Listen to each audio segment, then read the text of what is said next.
Thank you so much. We're so glad our members and guests are able to join us today.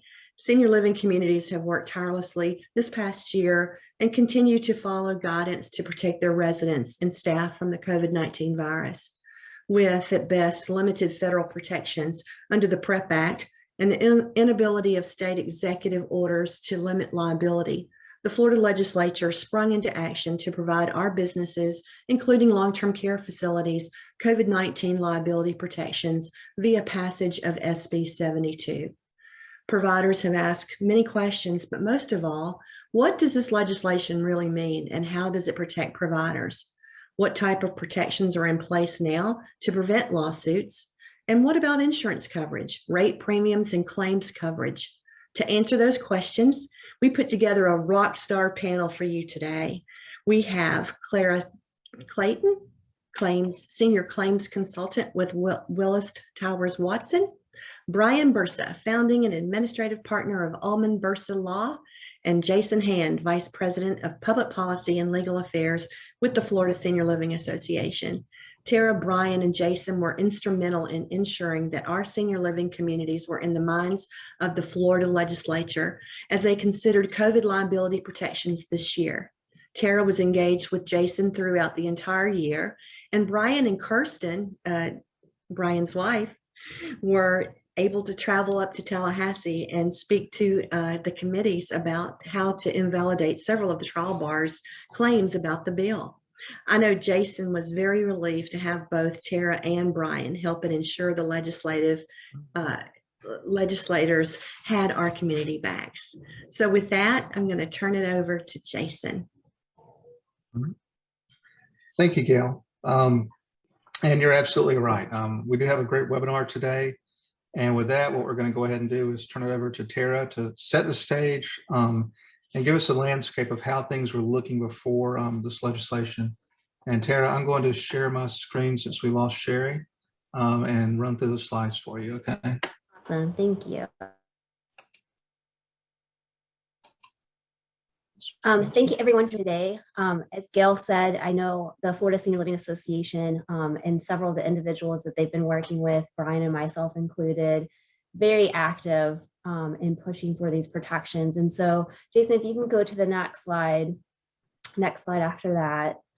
I wanted to kind of lay the groundwork about what was going on as it related to COVID and what we were seeing kind of across the nation in responding to we knew was going to be an onslaught of COVID litigation and kind of really to underscore the need for these liability protections.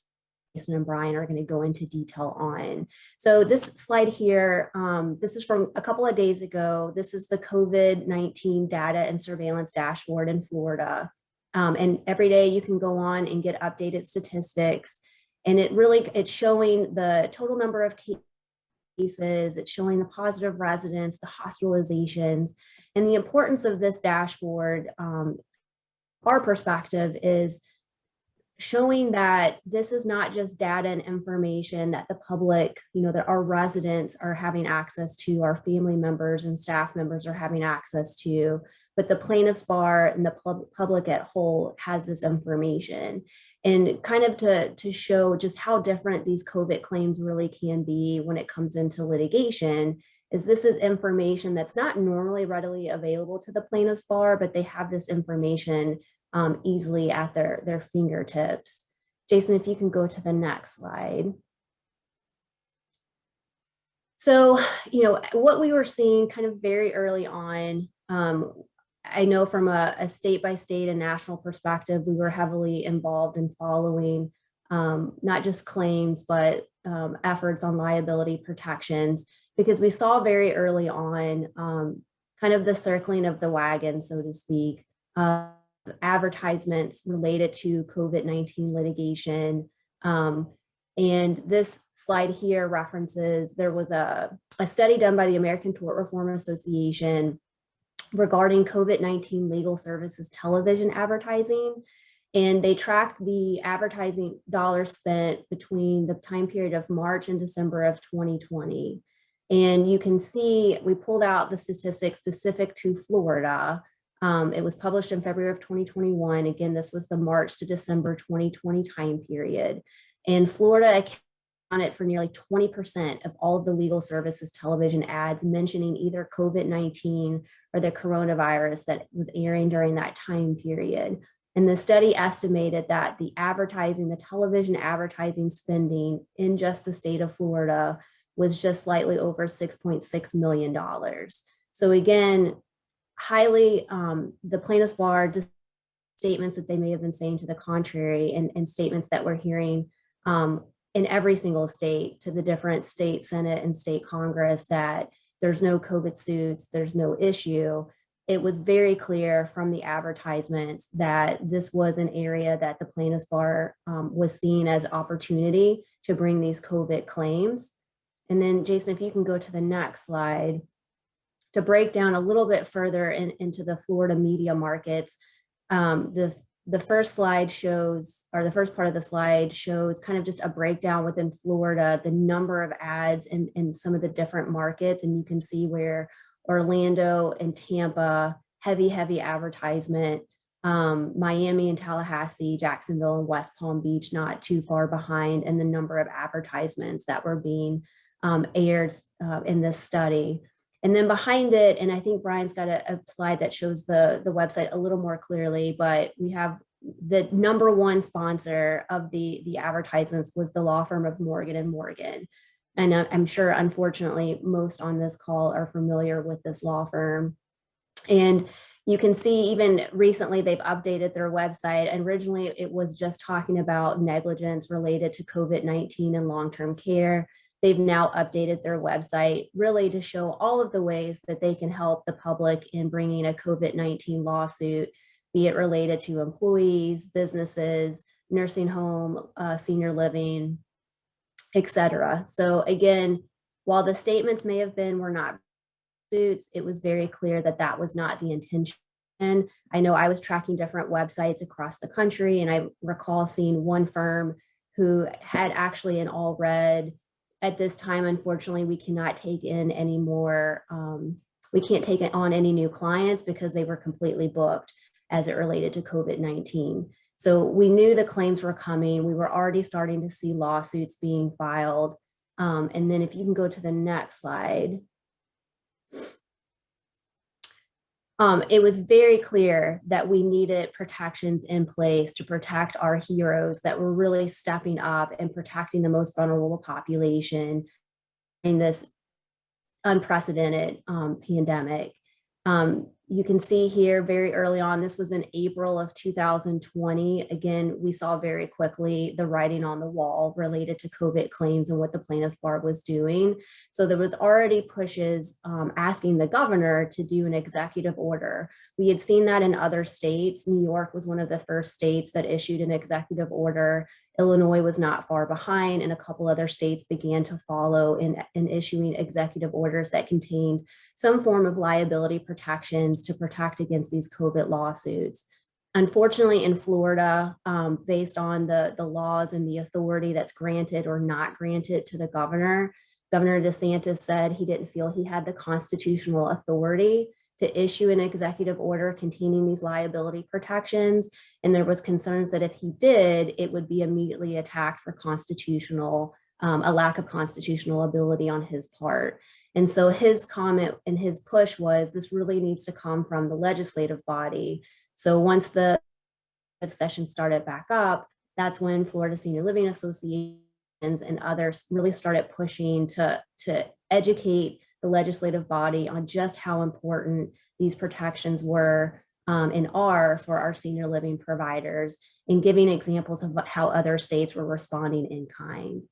And with that, Jason, I'll turn it over to you to talk about what protections we got.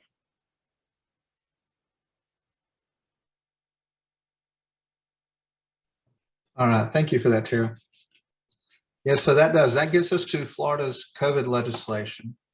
Now, as I may be repeating Tara a little bit here, but as everyone remembers, almost 14 months ago, March 1st, 2020, Governor DeSantis issued his declaration of emergency for COVID-19.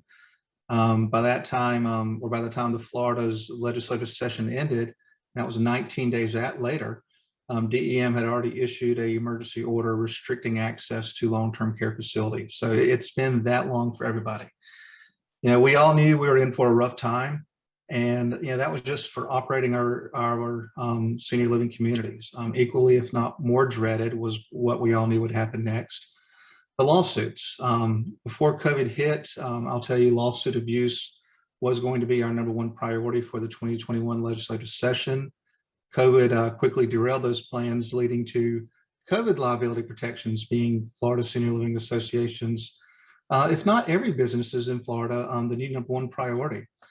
And 14 months seems like a long time, but for us and for everybody, it was nonstop. As Tara was saying, last summer we joined several groups in reaching out to the governor to try to have some executive relief. As Tara indicated, the governor's office didn't feel they had that constitutional authority. So in that regard, we turned to the legislature, and it wasn't just us. We participated in 3 work groups relating to COVID liability protections.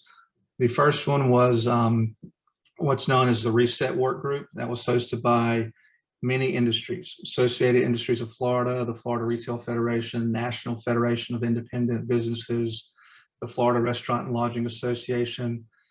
We had a COVID-19 liability work group. It was chaired by William Large with the Florida Justice Reform Institute.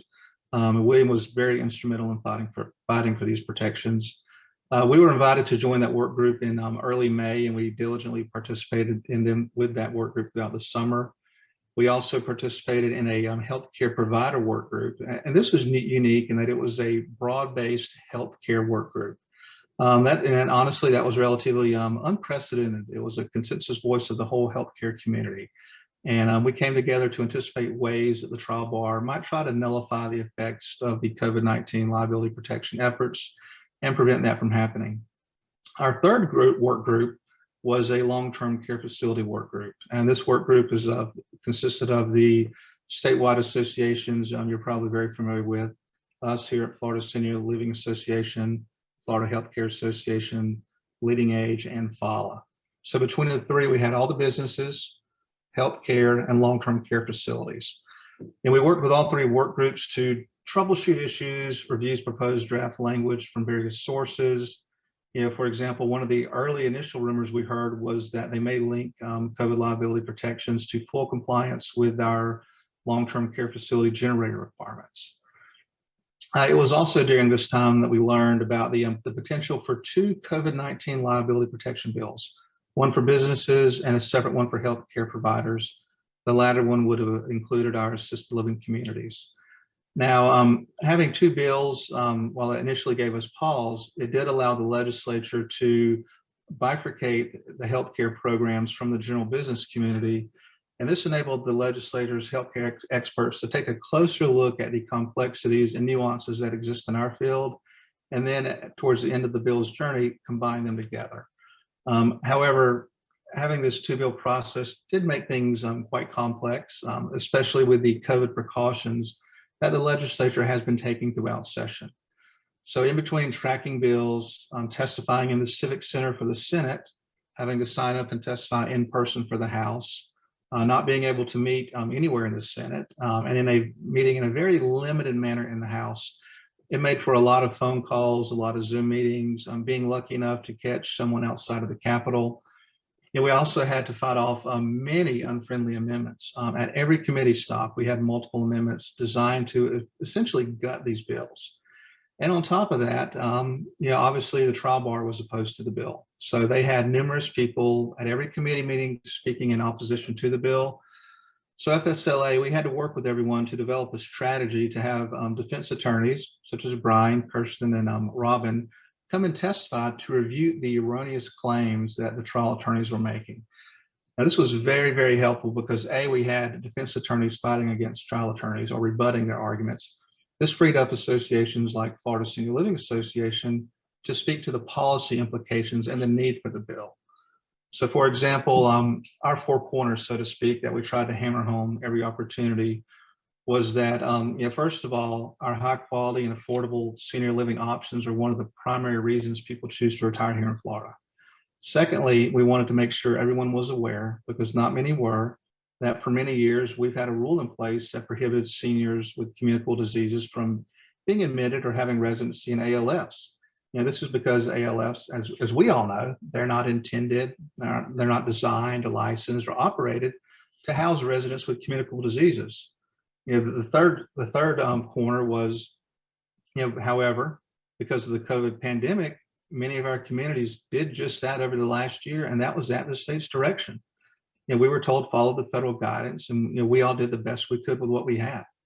We really went outside of our swim lane to help the state. They asked us to step up, and we did. And kind of the fourth thing, and we heard this a little bit towards the end, it's not just the member communities, the corporations that were concerned, it was staff as well. And this was despite what union opponents were saying.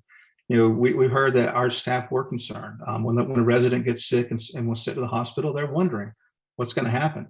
Is my community, is the residents home, are they going to have to close? What will the staff do? Where will the residents go? So it was a concern throughout the communities, not just with the corporate owners. Now, as we all know, FSLAs and honestly, all of the proponents of the bill, all of our efforts were successful. The bill passed the Senate, passed the House. It was quickly signed by the governor.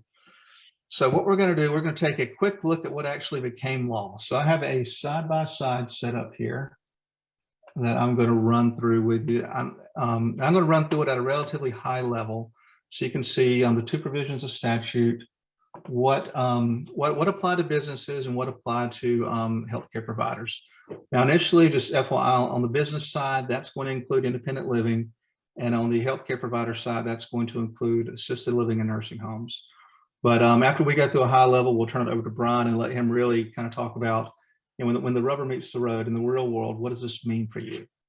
So initially, kind of what you see here is the two silos, left side, right side. The left side is business, right side is the healthcare providers. The two bills, they're set up a little bit differently, and because they address different areas. On the right side, you're seeing how for healthcare providers, we define COVID-19 very broadly. We have a definition of authoritative guidance that goes to a portion of the bill we'll see later. Have a definition of the COVID-19 emergency. You'll see that on the healthcare provider side, our protections are really linked to the emergency. On the business side, you see the legislature trying to make sure they encompass as many businesses as possible. So that's why we have the definition of business entity, governmental entity. Healthcare provider, you see it's grayed out here. The reason I do that is if you're, the definition is the same. So if you're a healthcare provider, you're on the right column. If you're not a healthcare provider, you're on the left column. And that definition is what they use. Now, what we have here, the first thing, a provider as defined in 408-803, that's what's going to pick up living communities. So if you go to 408-803, it'll actually refer you to 408-802, which has a list of a lot of people. That's where we are. So you won't see ALF specifically mentioned in here, but don't worry, we are included in there. Likewise, the absence of independent living means they're going to be on the left side, the business side. You also see on the business side definitions of religious institutions, educational institutions, and then back on the right side for healthcare providers, we have our government issued health standards. Now these are the, I'm sure this is going to be litigated in court, but these are the federal, state, or local laws, rules, or regulations, or orders that describe the manner in which a healthcare provider must operate. Again, that's I think the key word there is must operate, but that's going to be interesting to see how court precedent interprets that. Another interesting thing you'll see here, and this is, I think, we're really getting into the guts of what we're talking about, is the definition of a COVID-19 related claim. Now, for businesses, it's a pretty broad definition. A civil liability claim against a person, business, natural person, business entity, which arises for or is related to COVID-19. That's very broad. You look on the healthcare side, it's much more specific. It's a civil liability claim, and there's 6 things here, the 6 ones on the next page, but you're talking about the claims arising from the diagnosis or treatment failure to treat. Number 3 here is probably most important to us, transmission of COVID, delay of surgery, etc. What is important here, though, is over here on the left-hand side under businesses. It also says the term includes a claim against a healthcare provider only if the claim is excluded from the definition of COVID under 768.381. So what that's saying is, for on the healthcare side, here are the 6 types of claims that apply to us. But if you're not one of these 6, you fall back over here. And I think that's kind of nice. So here's the rest of the 6 claims. And again, most of these are more healthcare centric than ALF centric. So the main one that at least I focus on always is transmission of COVID, but the other ones you need to be aware of. Here's the second area that's gonna where you'll see some main differences between the businesses and healthcare worlds. And that's the so what I call the initial aspect. So for the business side, they have a lot of pre-suit things that really help them out. The complaint has to be pled with particularity. That's fine. You have to have a physician's affidavit with certain things.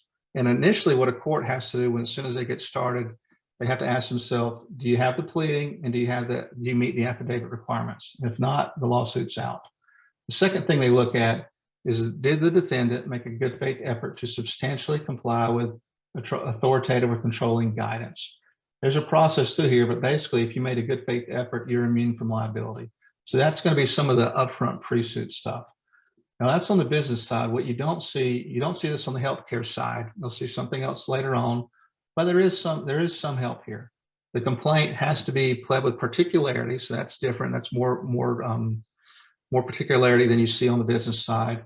An affidavit's not required, but the court is required to look at the particularity of the complaint by alleging facts and sufficient details to support each element of the claim. So not as strong as the business side, but some protections up front. The standard of care, both have gross negligence on the healthcare provider side. We also have intentional misconduct. One of the previous versions of the bill actually had recklessness too, but that was taken out, so that's very good. The evidentiary standard of care for businesses, it's clear and convincing evidence. That's a very high standard. For us, it's greater weight of the evidence. That's kind of normal for what we see. Burden of proof plans on both sides. So for healthcare providers, here's the, I guess, the extra help we have. Now I think, and Brian, you can talk about this more in detail if you want to, but I think this is going to come in the scope of a lawsuit. It'll happen more on the back end than as part of the initial pre-suit stuff. And it may depend on when and where and how you choose to make those arguments. But if you can prove by the greater weight of the evidence that the existence of an affirmative defense, you have no liability for that claim. So a lot of these affirmative defenses relate to substantial compliance with government issued guidelines and standards. And there's phrased 4 different ways. But just know these affirmative defenses are here. And if you're sued, these protections are available to you as a ALF, as a nursing home, but they wouldn't be applicable to regular businesses and to independent living. Statute of limitations, we both have more or less 1-year statute of limitations. It's going to vary a little bit. I'm not going to get to the nuances now, but on a case-specific basis, make sure you look at that. Make sure you get with your attorney and look at that, because it will vary, like for us, based on whether it's arising or not arising out of the transmission of COVID. Conflicting laws. This is basically saying that for the healthcare side, this isn't a new cause of action. We're just overlaying all of this on existing causes of action. That's because initially what we were trying to do was to create one COVID cause of action that was separate from everything else. So everything had to run through this way. The legislature didn't go with that, and they just wanted to make clear everybody understood that. Sunset provisions. So this is one of the things. The businesses do not have a sunset provision. Healthcare providers, we do. It's claims.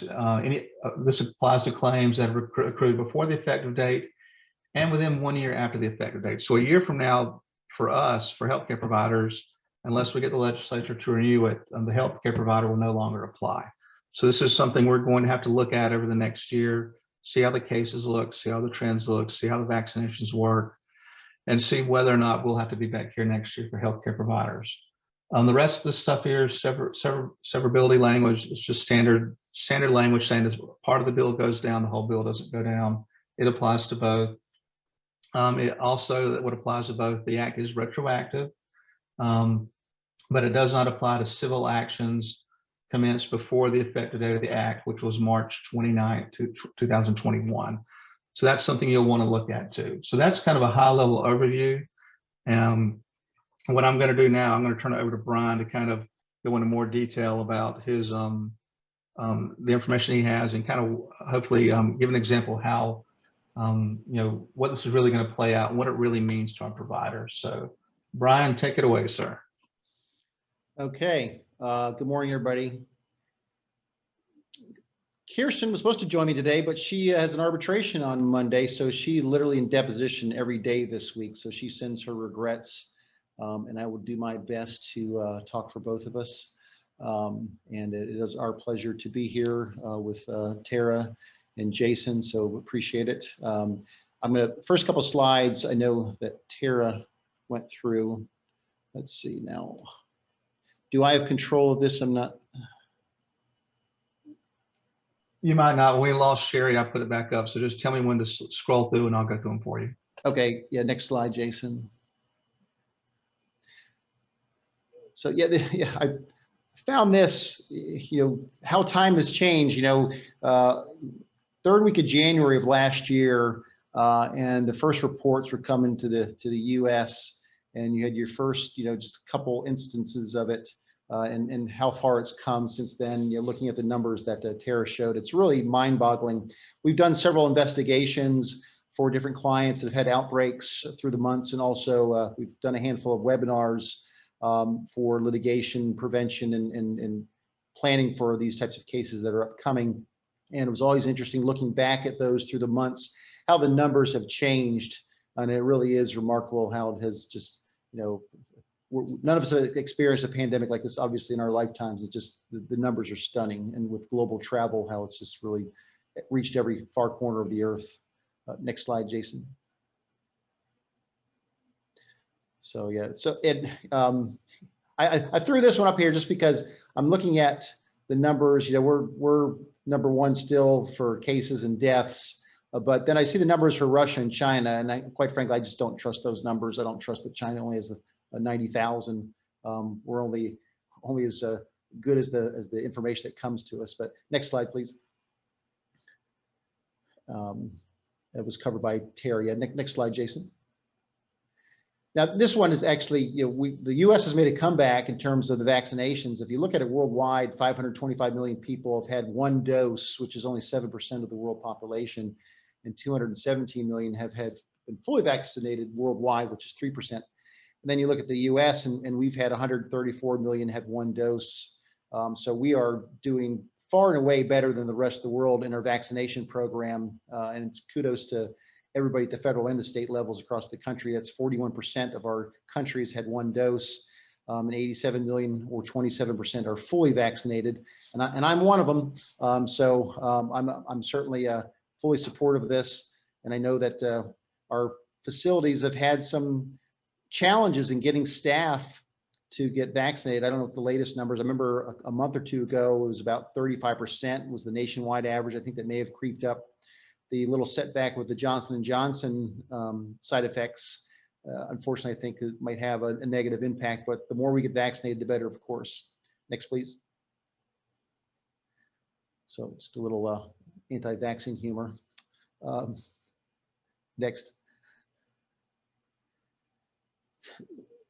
Jason mentioned that the testimony before the House and Senate committees, when we were up there, I recall the plaintiffs' lawyers trying to make the argument that there just certainly are not many cases out there. There is no onslaught of cases.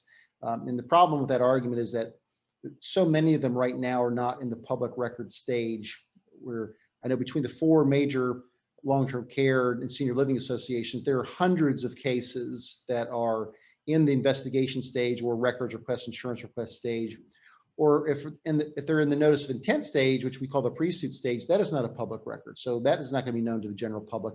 And I don't think clients are out advertising how many such cases they have pending. And if a case is in arbitration, arbitrations are typically private matters that are not part of any public record. And I can tell you from our law firm's perspective, we've got 30 cases or more, somewhere between 30 and 35, that are in the non-public record part of the arena, whether it be the pre-suit stage or investigation stage, and only 3 are in lawsuit stage. We have 2 or 3 that are in the arbitration stage that is not public knowledge. and we have 3 that are in lawsuits. So if you're looking at our public records, only 3, that doesn't sound like much, but there were 1 law firm, and so we've got 35 to 40 pending. So, you know, the cases are out there, they're coming, they're going to be more about in the public record when they get filed in court. Next slide, please. There's our good friends at, I think their website is www.forthemoney.com. They're advertising heavily in this arena, and I'll show you one of their lawsuits, which is one of the cases that we have. Next, Jason, please. I guess I never realized how non-essential you are. Certainly from this pandemic, we've come up with new expressions that none of us have heard before. Non-essential. I don't think I've ever used that expression in my life before 13 or 14 months ago. Next slide, please. The publicity around the negotiations of the bills and the lawsuits that are getting publicity, everything that I've seen is overwhelmingly sympathetic to plaintiffs. And portraying the senior living industry as trying to get away with something, if you will. And you know, I don't think I've ever seen one that shows it. Hey, this is a good thing. This news story actually showed a little clip from Senator Brandis, who's the sponsor, but it was a pretty brief clip. And the plaintiff lawyers, I know one in Delray Beach, had done a pretty nasty press conference to announce a lawsuit. And so just trying to sway the public opinion. Next, Jason. So this is a Morgan & Morgan lawsuit. This is right out of their game book, their playbook. And I'm going to go through the specific allegations in it. But this particular case was filed in Polk County. It's a nursing home case. And we have removed it to federal court under what we call the PrEP Act, which Gail mentioned earlier. If you're not familiar with the PrEP Act, it's something that was promulgated by Congress back during the avian bird flu pandemic back in like 04, 05, somewhere in that neighborhood, which was overwhelmingly passed by the Senate, U.S. Senate, by a vote of 93-0. And defense counsel across the nation are trying to use it to get cases to federal court under what we call a federal question jurisdiction. And if a court finds that the PrEP Act applies, then you have complete immunity against a COVID-19 claim, unless the plaintiff can prove willful and wanton conduct. And if they do have a claim, they have to go to the District of Columbia federal court to litigate it. So the plaintiff lawyers don't like that at all. The trend across the country over the months has been to deny the application of PrEP Act. The federal judges don't like it. However, the Department of HHS, Health and Human Services General Counsel, has issued several advisory opinions, which are not controlling law, but they describe HHS's opinion on the PrEP Act, and HHS is firmly behind the PrEP Act applying to claims against assisted living facilities and nursing homes in a COVID situation. And finally, a federal court in the state of California called the Garcia case actually agreed and dismissed the case based upon the PrEP Act. It is under appeal right now, so that will be our first appellate case. All of these trial court cases across the country are not what we call controlling authority in the law. They're persuasive, which basically means that it's not something that has to be relied upon by another court. And there's also pending a Tennessee federal case where the Department of Justice has issued a statement of interest that firmly supports the nursing home, it's a nursing home case, their removal of the case and application of the PrEP Act. So we have 2 of these that we've removed so far, one in Palm Beach County, one in the Tampa Federal District Court. I'm more optimistic about our Palm Beach County one because the judge assigned to it may be a little more conservative, but we shall wait and see. But anyway, I don't know how else to do this, but I do want to kind of go through what the allegations are in the complaints that are being filed by plaintiff firms such as Morgan & Morgan. It kind of will give you an idea. I'll try to get through them quickly, but I think it is important to really understand what they're alleging. So you see there, it says, defendants failed to act reasonably by failure to immediately notify the authorities, staff, residents, and relatives of the potential dangers of COVID and COVID positive cases at the facility, failure to provide staff, residents, and their families with consistent updates and communication regarding the risk of COVID and COVID positive cases. Next slide, please, Jason.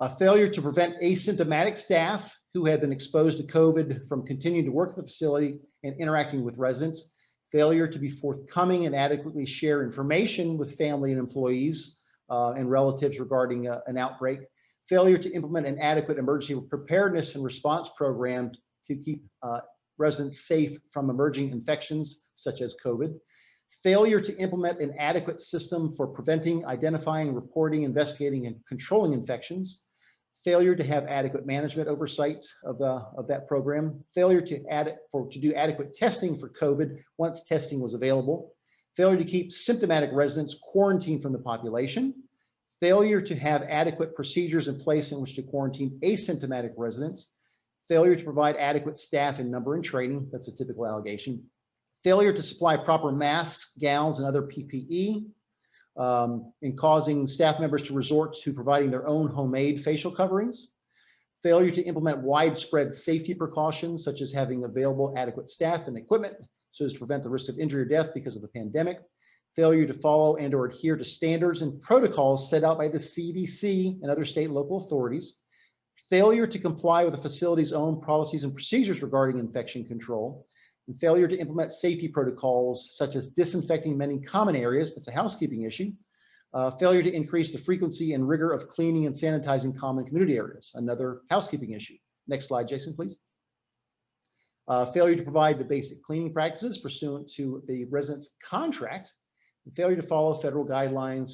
It's a bit of a catch-all. And one final catch-all talks about the resident being admitted to facility on April of 2020. During her admission, the facility failed to take necessary precautions to prevent resident from being exposed to residents and caregivers who were known to be positive for COVID, and additionally failed to test employees timely and provide proper PPE. So that's kind of a catch-all for everything. So this is their playbook.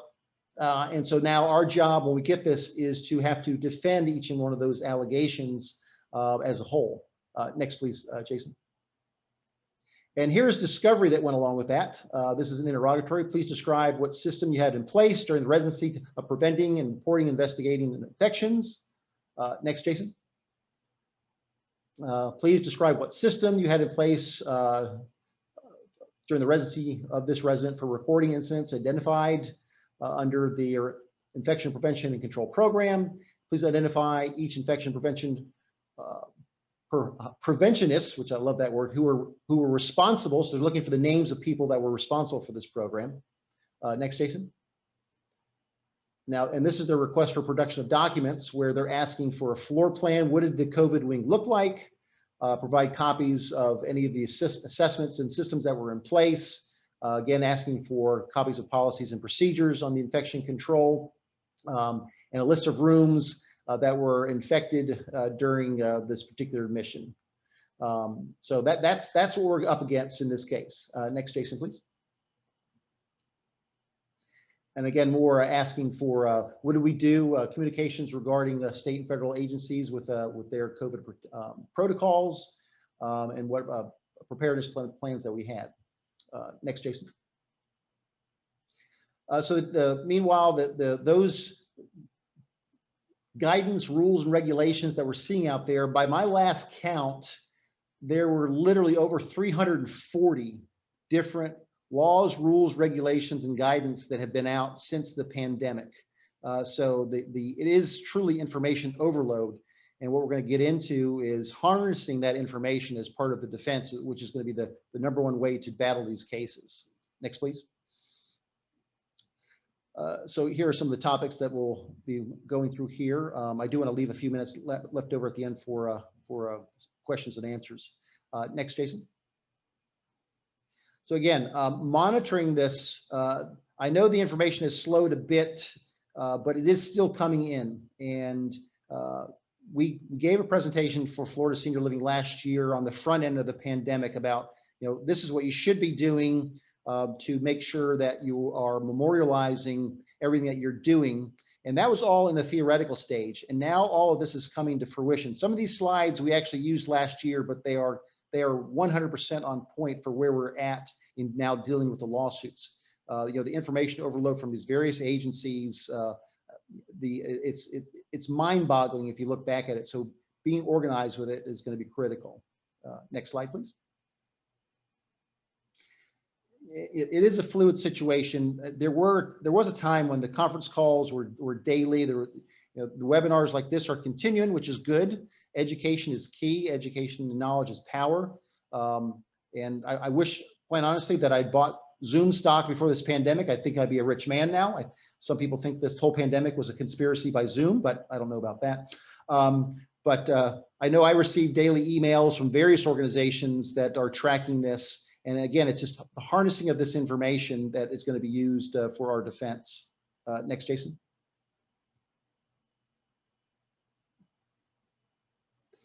So yeah, and clients have asked that we can't keep up, especially the mom and pop operations, and we just tell them that you have no choice. You have to keep up with this, and then educating your team.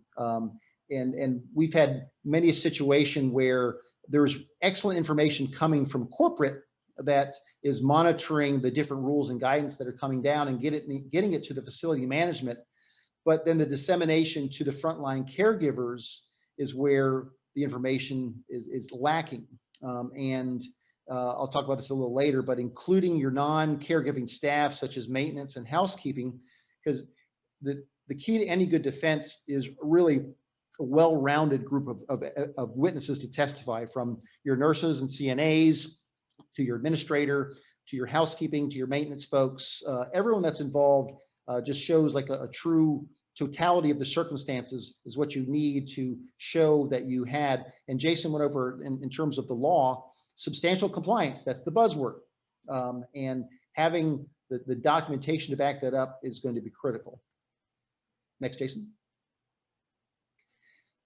So we recommended this a year ago, and I hope people have done this, is having your COVID response team. And I don't think it's fair to put that on any one person, because it's just too much information.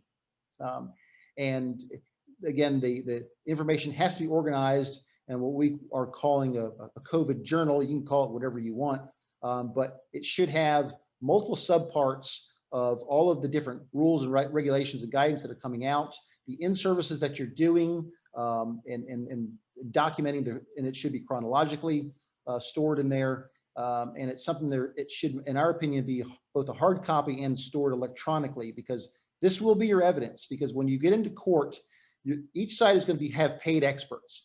And the plaintiff's expert is going to testify that the facility did not substantially comply with all of these guidance that came out from CDC and whatnot. The defense expert is going to say that we did comply with it. And what is going to be so important to defending the claims is, what will the caregivers and non-caregiving staff testify to, and what does the documentary evidence show? And having this information in these journals that you can show that you were in substantial compliance is going to be it will win the day. It will literally win the day.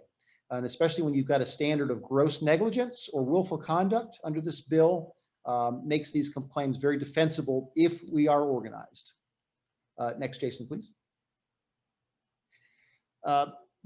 Plaintiff lawyers, it's a legal fiction. They say not documented, not done. We hear it in every case. And we know that charts are imperfect because people are busy providing the care and mistakes are made in the chart. But piecing together information from the chart, from testimony, and from your COVID journal, that's how you counter the plaintiff's argument of not documented, not done. And every expert, in this case that's going to arbitration next week, the nurse expert was testified yesterday in her deposition for the plaintiff. And those words came out of her mouth. If it's not documented, it's not done, which is absolutely not true. And so we just have to have the evidence to show that it was done, the substantial compliance was done, through that testimonial evidence and the documentary evidence. Next, Jason. So yeah, we have to remember that memories fade. And when cases get into litigation or arbitration, months or years pass by. I mentioned the 9/11. Those of us that lived through 9/11 know how times were and the real time, how things were changing. And with the same goes with the pandemic. No one's ever gone through it in our lifetimes, of course. And as time passes, those memories will fade. And that's why it's so important to have your documentation that shows we were in servicing our folks.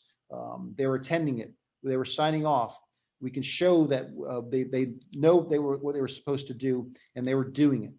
And we'll talk about the supplies as well. But all of this is going to come into play, as you saw from the Morgan and Morgan complaint. It is a very comprehensive complaint. They're attacking it at all angles, and we just have to be prepared to use what we have in all avenues of evidence to defend against that. Next, Jason.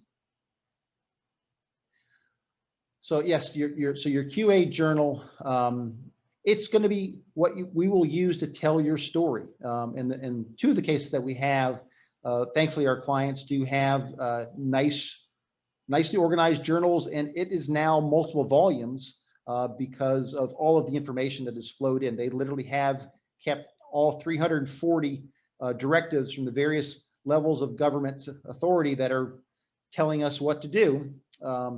And another part of the whole puzzle is that Dr. Fauci has said many things through the months. Early on, he said you don't need to wear a mask. You do need to wear a mask. So that has all been such a changing scenario that being able to tell that story in real time from your documentary evidence, from your journal, will be critical in defending these cases. And it will be your best evidence in court or arbitration. Next, please. And and every journal will look different, but just having the information in there, and my understanding, I believe the PowerPoint will go to everybody. So I list all of the subparts that you should have in there, and make sure that it is obviously backed up. But I'm old school. I like to have hard copies on hand. It's nice to have something that someone can just pick up. If you're a large building that has various stations for caregivers, I'd have it at every station, quite frankly. And having your ongoing training and team meetings. It's who knows when this pandemic's going to end, and who knows how big these journals are going to get. But you'll be thankful if you have a claim that you do have these in place. Next, please. Again, here's just an example of subsections of the journal. CMS doesn't necessarily apply to assisted living facilities, but I still think it's a good idea to keep a CMS section in there just to see what they're saying. And oftentimes the other agencies will then mirror off what CMS does. But everywhere from federal government on down to the local level, you're listing things. You have your government executive orders from the governor's office, your Department of Emergency Management, your local health department, and the list is just staggering. Next, Jason, please. The testing, you saw in the Morgan & Morgan complaint, they talked about lack of testing, and the complaints that we've seen, they all do make allegations about lack of testing. I think we all remember, and again, people will start to forget this. The test kits were very scarce early on, and I believe it was mid-May of 2020 that we started to have the mandates for the testing, and then it was getting that organized and get the testing actually done. And so just having that all documented in your journal, the efforts that were made, who you communicated with, health department. I know the National Guardsmen were involved with helping testing early on, all of these things. The mental health of your residents and staff is something that's going to come into play as well, because as we know, the governor was big on getting visitation started again, because the lack of visitation, of course, was not something that was healthy for our residents from a mental standpoint, but certainly from a physical standpoint to keep the COVID virus out of the buildings. But being able to show what we did to address those issues is going to be something that we want to include in our defense. Next, please, Jason. Supplies. We did have an investigation that we did where there was an outbreak, and literally they were getting ponchos from Universal Studios because they could not get gowns.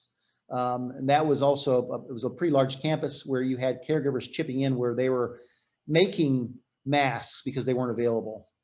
And so just making sure those are documented so we can show in court or arbitration that we were taking, it's a reasonable person type of standard. Did we behave reasonably under the circumstances in providing what was necessary, which leads to the substantial compliance requirements from the actual statute. Next, please. Mr. President, about the masks you've sent so far. I think my favorite there is the scuba mask. Well, that's just me. Next, please. And communication with the family. You saw that in the Morgan & Morgan complaint about, alleging that there was a lack of communication with family members, staff, and the residents regarding who had COVID, who doesn't have COVID, where are people being quarantined, et cetera, et cetera. And so just being transparent and timely in providing your information and making sure that's documented properly so you can prove it. Next, please. I know our buildings have signs like this up, in the bathrooms, the signs to make sure that you sanitize your hands, that you're donning and doffing your gloves. It's a great idea to photograph these and put these in your journal and date them. And we can use those as evidence that we're doing everything that we can. Next, please. And I cannot overemphasize relations with employees. We certainly have had clients that have had staff that were just too stressed out to work during a pandemic and did not want to put their families to the possibility of them getting COVID and bringing it home. So we have to be mindful of that stress that our staff have been going through and making sure that we're encouraging them. They truly are frontline heroes, caregiving and non-caregiving staff alike.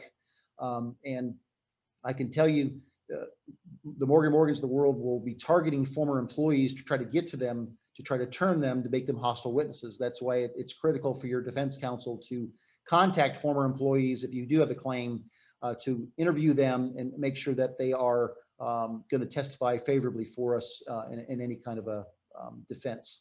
Next, please. Don't tread within 6 feet of me. Social distancing, another phrase that I never heard of before this pandemic. Next, please. And again, as I noted earlier, just having all of these folks in the mix in terms of our defense is going to be critical because unlike a regular negligence claim, everybody plays a part in keeping COVID out of the building. You can do everything right under the guidance and rules and regulation, and it can still get in your building. And if we're in substantial compliance, we can win these cases. But everybody is going to be an invaluable part of the defense team. Next, please. Again, housekeeping, the sanitizing of the high touch areas, the chair rails along the facility corridors. If you have residents who are up and down the hallways multiple times, and documenting that so you have your evidence that it's being done and making sure it is being documented so that we can show that we can counter the argument of not documented, not done. Next slide, Jason, please. If you've taken heroic efforts such as having antimicrobial machines installed in your HVAC system, for example, and make sure you got records that you're maintaining that. Anything that's above and beyond, just make sure that we're documenting that. Next, Jason. ACA is under pressure to make sure that they're policing our facilities. Maintaining our good relations with ACA is never more important. So please be mindful of that. Next, please. Again, this is just a little cartoon that illustrates who would have known the USA would have shortages of these types of things. I mean, I know I was personally shocked at that. It certainly was eye-opening. I think as globally as a society, we were not prepared for this pandemic. And that has to be taken into consideration when we're defending these cases. Next, Jason. If you do get a bad survey, I recommend you confer with your counsel to consider IDR options and the appeal options, because if you do have a bad survey result, the plaintiff will try to use that as evidence against you. Next. And their plaintiff lawyers are looking at this as a way to make money. They've told us that, off the record. So You know, notwithstanding anything the media says, they're out there. Next, please. And kind of a final topic, visitation. Now that visitation has opened back up, please be sure that you keep your records of your screening of visitors, the temperature checks, and all of that, so that you can use that as part of your evidence that you are following the guidelines to do everything you can to mitigate the chances of the virus getting in your building. Next, please. And again, I kind of talked about this already, but just kind of being compassionate and understanding the stress that your staff is under. And a friendly staff will make more friendly witnesses for us, for sure. Next. More of the same. Okay. And end of life issues, of course, as well. And good, yeah. And your publications, if your newsletters and your websites and your Facebook pages and Twitter accounts, putting out the information that we are good actors. If you have guardian angel ambassador programs that are assigned to looking out for particular residents, just documenting that go a long way as part of our defense as well. Next, Jason. So, okay, yes, we left 4 or 5 minutes left for questions. So that's all I have. If anyone has questions for any of us, we'll be happy to take a stab at them. Hey, Jason, if you can go forward too, we have a couple of slides on the insurance side. Oh, sorry, Tara. You're good, you're good. And I'm looking, and to Brian's point, if you have questions, please definitely submit them. Happy to answer any questions that you guys have. And just want to briefly, while you guys are thinking of the questions that you have to submit, the other piece that we wanted to kind of touch on briefly is, to Brian's point of the tactics, documentation, and the communication you should be doing to mitigate and defend these claims.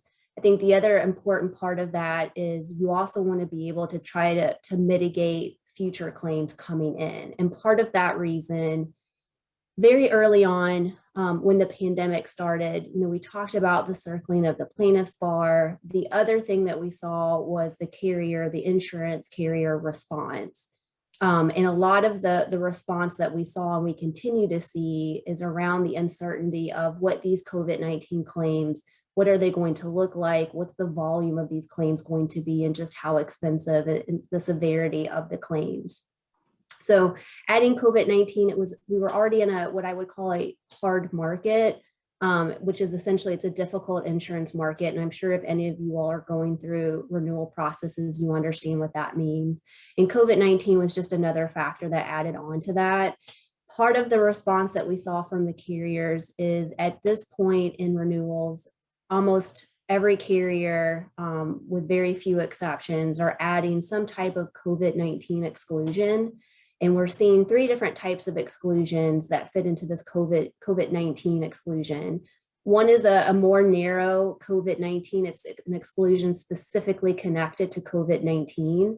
Another type is what we call a pandemic or epidemic exclusion. And it requires that there's a declaration of a pandemic like COVID-19, but would obviously include any other pandemics as well. And it excludes insurance coverage for any claims related to or arising out of a pandemic situation. So it's pretty broad. And then the most broad type of exclusion, which is especially concerning in our industry, is what's in a communicable disease exclusion. And as we know, a communicable disease can be broadly defined to include things such as norovirus, influenza, C. difficile. It's not just COVID-19 viruses. It's a much broader, all-encompassing communicable disease exclusion. So something to be mindful as it relates to these mitigation practices Brian discussed, and trying to defend and really prevent these claims on a go-forward basis. And the other thing I'll just add on the insurance piece of it for you guys to know as operators, the insurance carriers are looking very closely and monitoring the vaccine rollout. And they're monitoring the tort reform efforts. Brian talked about the PrEP Act. They're closely monitoring what's going to happen with that. So just be prepared to discuss with your C-suite partners or your insurance carrier partners on how the progress with the vaccines are going, as well as be prepared to discuss all of those practices Brian mentioned, what you have in place to prevent and mitigate against the exposure of a COVID-19 claim. Thank you, Tara. We do have a kind of a third section here, a bonus to talk about the governor's COVID passport order. But before we go into that, I wanted to give everybody a chance to ask questions and let Brian and Tara talk about that. So we're going to pause for a second here and check out the chat and the Q&A boxes. So if you guys have questions, feel free to submit them right now. And Tara and Brian, if you can see them too, as they're popping up, feel free to jump in and answer them. So we have one question here. How important are temperature checks for visitors on their way out of the facility? Well, in my opinion, an ideal world it is very important. In practice, I know I've been in and out of multiple buildings across the state in interviewing witnesses in cases, and they're very good on the front end, but not on the back end. I'm probably checked one time out of 4 when I leave a building. So, it's certainly more important, I think, on the front end. If you're going to not do one, the back end is probably better, quite frankly. But, if you can do it, do it. All right, we have another one here. What determines who can file a lawsuit? Meaning, can facilities be sued for a resident contracting COVID but recovered with no permanent issue, or do COVID lawsuits pertain to death? Anything is fair game. Plaintiff lawyers can argue anything. So I tell people, well, can they sue? If they ask the question, can they sue me for this?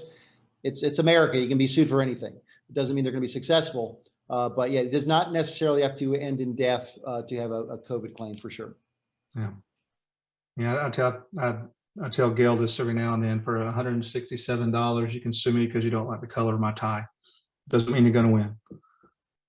We have a third one here. Can you comment on the liability regarding low percentage of employees accepting COVID-19 vaccine, irrespective of numerous efforts such as educational, financial, or fun made by the community? We're still below 50%. I think for ALFs, we heard earlier this week, we were around 42%. How does the community protect itself from this area? Terry, you want to take a stab at that one? Yeah, well, one of the, I know there's some operators that have looked at mandating the vaccine. I think there are different risk exposures on both sides that have to be thought through if you're looking to do a mandatory program. Outside of that,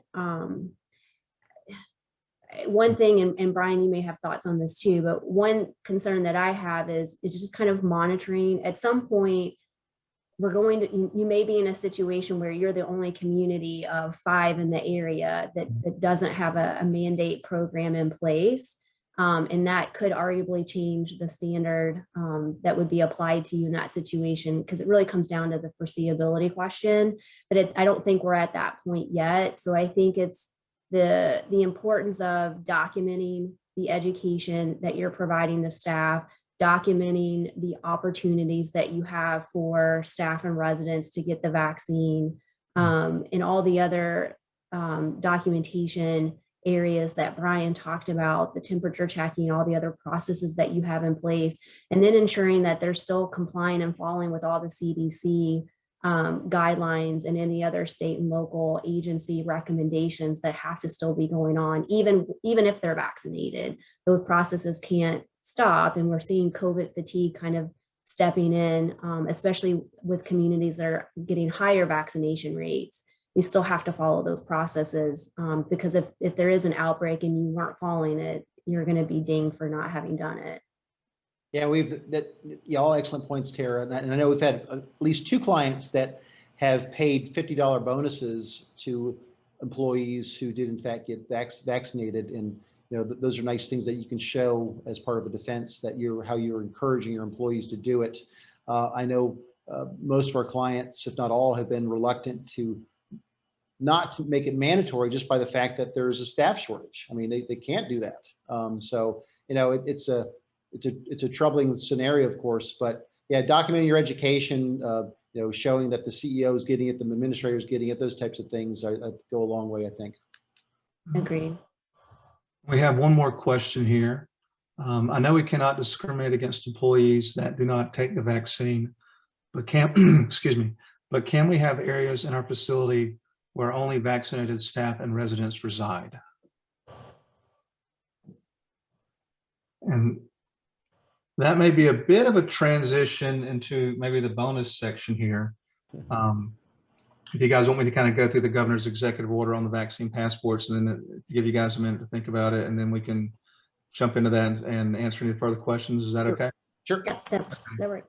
So yeah, so a quick transition here. And I wanted to take a couple of minutes today to give everyone, this is a bonus segment. It's you'll hear in a minute, it's probably particularly helpful today, but we want to make sure everyone's up to speed on where Florida stands with the COVID passports or lack thereof.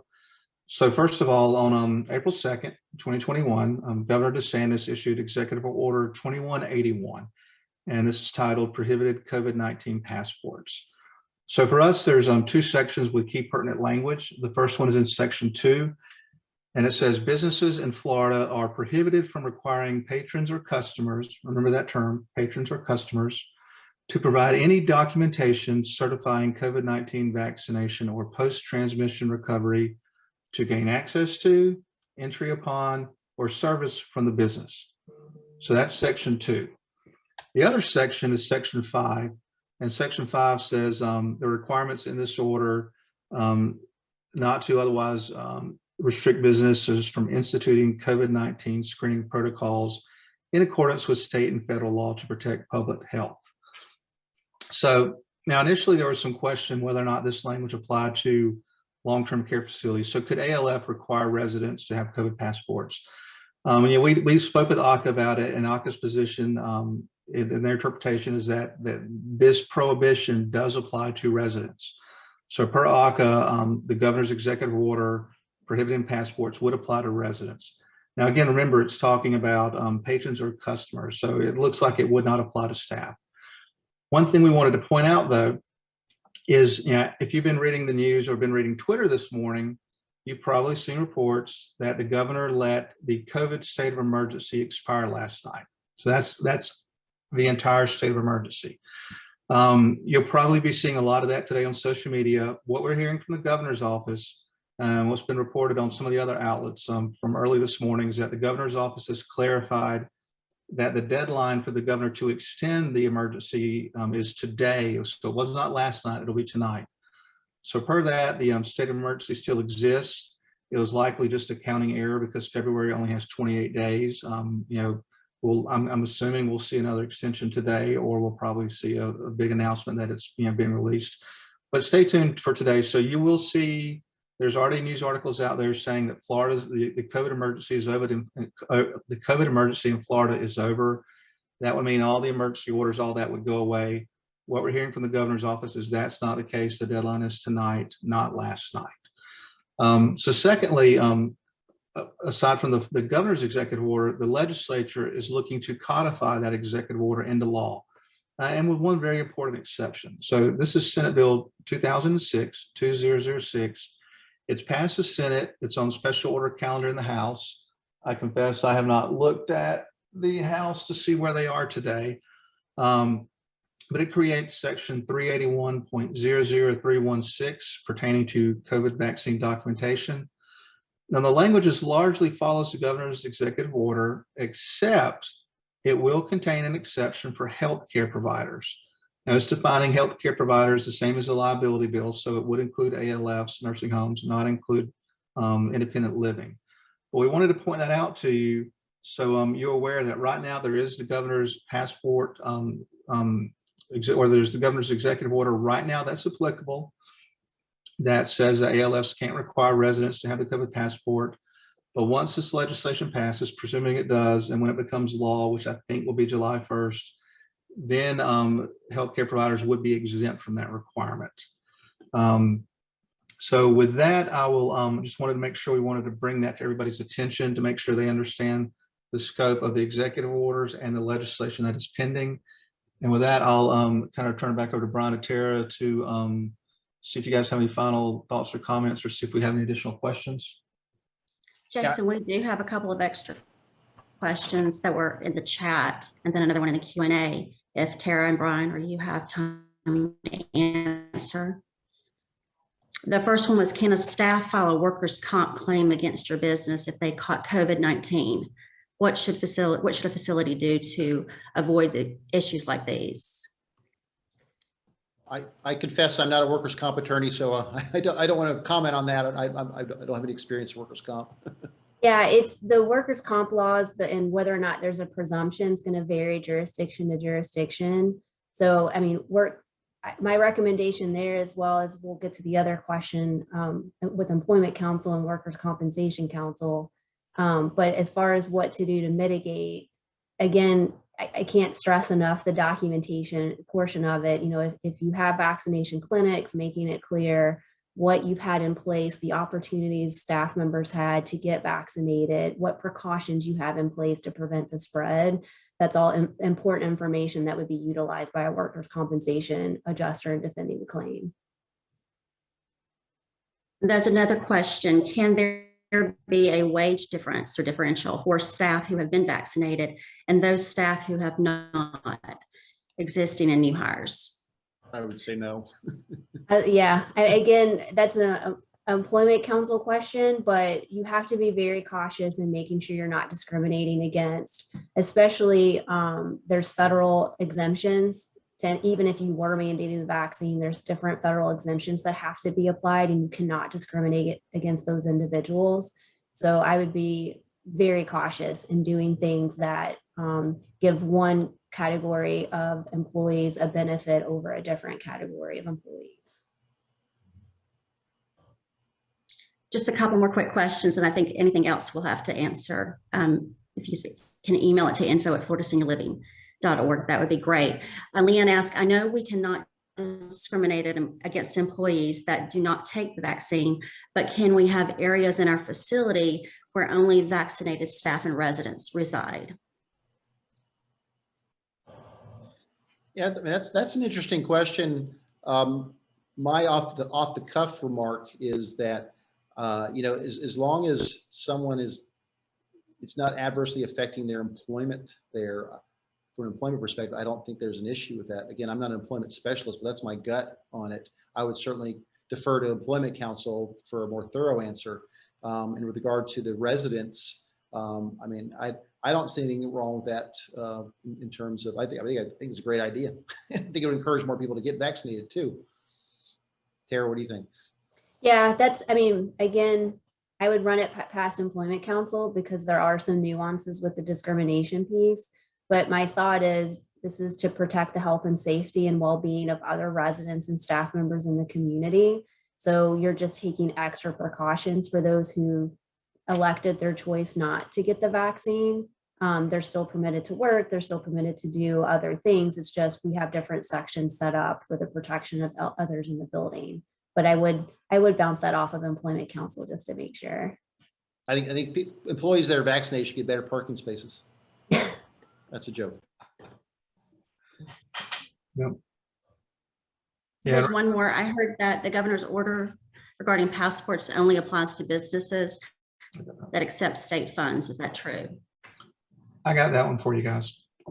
So the section 4 of the governor's order does say all businesses must comply with this order to be eligible for grants or contracts funded through state revenue.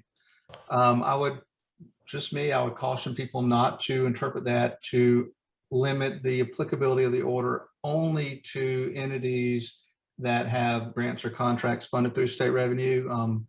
I'm willing to bet ACA or other agencies would, based on the remaining language and sections of the order, would interpret it that narrowly. So it definitely, if you have to comply if you want to be eligible for grants or contracts, but if you're not otherwise complying, how badly do you want to have ACA disagree with you and take an enforcement action because you're violating resident rights? So that's just my 2 cents. I don't view it as only being limited in that regard, but there is a specific provision to be eligible for state contracts. And I did want to mention one other thing regarding the workers' comp section. The healthcare COVID liability statute, it specifically states that it does not apply to claims governed by Chapter 440. So just be aware of that. And Brian and Tara, I don't know if you had any other comments about the governor's order.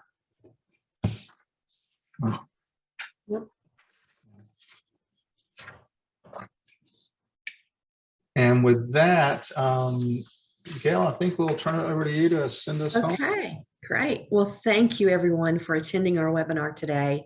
Special thanks to Tara, Brian, and Jason for taking the time to walk through what Florida has been and will be going through with COVID liability in the days and months to come. As you can tell, there's still a lot of information to share. And so please do not hesitate to reach out to us if you have questions. We'll try to get this panel together again in the coming months to do an update. Sorry, my dog is at the office today. So thank you so much for joining us. We really appreciate it.